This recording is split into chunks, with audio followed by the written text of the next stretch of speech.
प्रधानमंत्री नरेंद्र मोदी के जन्मदिन पर नवी मुंबई भाजपा द्वारा सेवा पखवाड़े के अंतर्गत सानापाड़ा के केमिस्ट भवन में भव्य सेवा कार्यक्रम आयोजित किए गए। इस दौरान दिव्यांगजनों को व्हील चेयर, स्टिक और अन्य उपकरण वितरित किए गए। वहीं रक्तदान शिविर में सैकड़ों लोगों ने रक्तदान कर सामाजिक जिम्मेदारी निभाई। कार्यक्रम में महाराष्ट्र के वन मंत्री गणेश नाईक मुख्य अतिथि के रूप में मौजूद रहे। मौके पर केंद्र सरकार की उपलब्धियों पर आधारित विशेष प्रदर्शनी और बुद्धिजीवियों का सम्मेलन भी आयोजित किया गया, जिसमें आत्मनिर्भर भारत के संकल्प को आगे बढ़ाने का संकल्प लिया गया। देशाचे अतिशय लोकप्रिय पंतप्रधान नरेंद्रजी मोदी यांचा 17 सप्टेंबरला वाढदिवस साजरा झाला।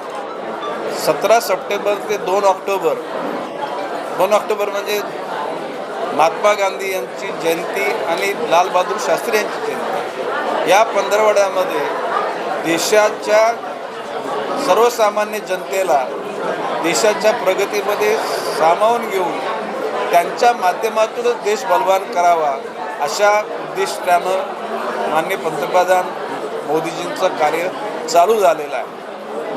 एकूण देशातला प्रत्येक घटक सन्मानित व्हायला पाहिजे, कोणीही वंचित राहता कामा नये आणि जगाच्या पाठीवर असलेल्या सर्वसामान्य जे भयभीत झालेले लोक आहेत त्यांना सुद्धा आपल्या देशाचा आधार मिळावा हा असा मोठा उद्देश मोदीजींनी आपल्या मनामध्ये ठेवलेला आहे।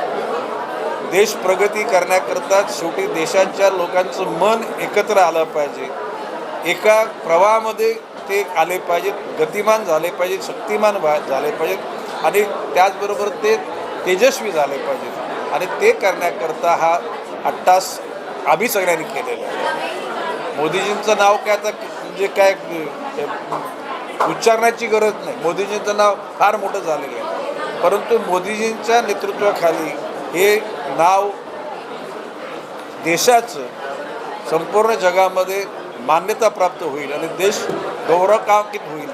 देशाचा गौरव केला म्हणजे देशाच्या गौरवामध्ये नेतृत्वाचा गौरव आपापच येतो। मोदीजींचे हे विचार अनादी कालापर्यंत जनसामान्यांच्या हिताकरता कामाला येतील असा माझा विश्वास आहे। आपले लाडके पंतप्रधान नरेंद्र मोदीजी यांचा 17 सप्टेंबर म्हणजे वाढदिवस आणि तो 75वा वाढदिवस आहे। 17 तारखेपासून तर महात्मा गांधी जयंतीच्या 2 ऑक्टोबरपर्यंत सेवा पंधरवडा म्हणून त्या ठिकाणी आम्ही साजरा करत आहोत। या सेवा पंधरवड्याच्या अंतर्गत त्या ठिकाणी आम्ही संपूर्ण जिल्ह्यानं, नुसतं जिल्ह्यानं नाही तर मंडळ स्तरापासून तर बूथ स्तरापर्यंत प्रत्येक त्या ठिकाणी आमच्या संघानं कामं केलेली आहेत, ज्याच्यामध्ये स्वच्छता अभियानापासून आम्ही सुरुवात केलेली आहे।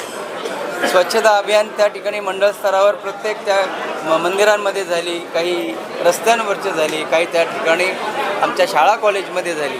अशा पद्धतीची स्वच्छता अभियान करून तो एक संदेश देण्याचा प्रयत्न केलेला आहे की हा बदलता भारत आहे, विकसित भारत आहे।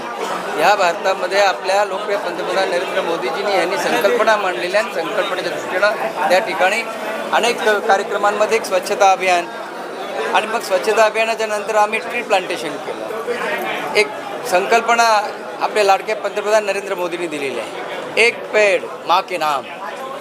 किती भावनिक आव्हान आहे। प्रत्येक बूथमध्ये आपल्या ह्या नव्या मुंबईमध्ये दोन्ही मतदारसंघामध्ये बेलापूर आणि ऐरोली मतदारसंघामध्ये 827 बूथ आहेत आणि आमचा संकल्प आहे की आम्ही 827 बूथवर एक झाड त्या ठिकाणी लावणार, एक पेड़ माँ के नाम अशा पद्धतीनं केलेलं आव्हान आम्ही नव्या मुंबईमध्ये त्या ठिकाणी पूर्ण करू। त्याचबरोबर त्याच्यानंतर मग त्या ठिकाणी आपल्याला कल्पना असेल की 2014च्या अगोदरचं त्या ठिकाणी गलिच्छ भ्रष्टाचारानं बरबटलेलं असतं त्या ठिकाणी सरकार आणि मग 2014 नंतर लाडके पंतप्रधान नरेंद्र मोदीजी कणखर नेतृत्व यांच्या मार्गदर्शनाखाली, यांच्या नेतृत्वाखाली सुरू असलेलं सरकार ह्याच्यामधली तफावती लोकांपर्यंत गेली पाहिजे। भ्रष्टाचाराचा एकही दाग नसलेलं हे सरकार आहे। मग अशा वेळेला त्या ठिकाणी सेवा पंधरवड्याच्या अंतर्गत आमचे 17 कार्यक्रम दिलेले आहेत का जो विकसित भारताच्या दृष्टीनं फार महत्त्वाचा मुद्दा आहे। आत्मनिर्भर भारताचा संकल्प त्या ठिकाणी केलेला आहे. जेव्हा एखादा बलाढ्य असा अमेरिकेसारखा देश जेव्हा दादागिरी करतो, त्यांच्या प्रोडक्टवर आपल्या इथे येण्यासाठी 50%चा टॅक्स वाढवून आपल्याला भयभीत करण्याचा प्रयत्न करतो, आपल्या देशाला त्या ठिकाणी प्रेशरमध्ये दबावामध्ये आणण्याचा प्रयत्न करतो, अशा वेळेला लाडके पंतप्रधान कणखर नेतृत्व शांत बसणारे नाहीत. त्यांनी स्वदेशीचा नारा दिला. ज्या आपल्या देशामध्ये एवढे आपले त्या ठिकाणी गाव पातळीवर शहर पातळीवर जर उत्पादनं आपली तयार होतात, संपूर्ण महाराष्ट्रभर प्रत्येक जिल्ह्यामध्ये वेगवेगळ्या प्रकारची त्या ठिकाणी विविध अशी उत्पादनं तयार होतात, मग त्यांना मार्केटिंग कोण देणार? हे जरी इतर देशांमध्ये त्या ठिकाणी त्यांचा माज असेल, परंतु आपल्याकडं स्वदेशीचा माज आपला असला पाहिजे, गर्व आपल्याला असला पाहिजे, आपला अभिमान असला पाहिजे. आणि म्हणून स्वदेशीचा त्या ठिकाणी स्वीकार करा, अशा पद्धतीचा मेसेज देखील आपल्या पंतप्रधान नरेंद्र मोदीजींनी दिले. आणि आमच्या ह्या 17 कार्यक्रमाच्या अंतर्गत ते देखील कार्यक्रम आहे. आज या ठिकाणी पाहत असाल प्रचंड गर्दी आहे, लोकांनी उत्स्फूर्तपणे सहभाग घेतलेला आहे. ह्या ठिकाणी रक्तदान शिबिर आहे. मोदीजींचे 75 वर्ष पूर्ण झालेली आहे. मग त्या 75 वर्षांच्या कालावधीमध्ये त्यांनी काय काय केलं, त्याच्या जीवनक्रमावर देखील त्यांच्या आपल्या त्या ठिकाणी आपली LED व्हॅन फिरते की नक्की त्यांचा जीवनक्रम कसा होता, कसा खडतर प्रवास केला, परंतु त्या खडतर प्रवासानंतर त्या ठिकाणी RSS आणि सगळ्या आपल्या अंगीकृत संघटनांमार्फत भारतीय जनता पार्टीनं कशा पद्धतीनं 2 खासदारांचा पक्ष आज त्या ठिकाणी देशामध्ये 11 वर्ष सतत त्या ठिकाणी सरकार चालवतो आहे, ही साधी गोष्ट नाही. म्हणून रक्तदान शिबिर आम्ही 75 बॉटल्स या ठिकाणी देण्याचा प्रयत्न आमचा आहे. त्याचबरोबर दिव्यांग, जे गरजवंत दिव्यांग आहे, त्या दिव्यांगांना त्या ठिकाणी आम्ही या ठिकाणी व्हीलचेअर देऊन त्यांच्या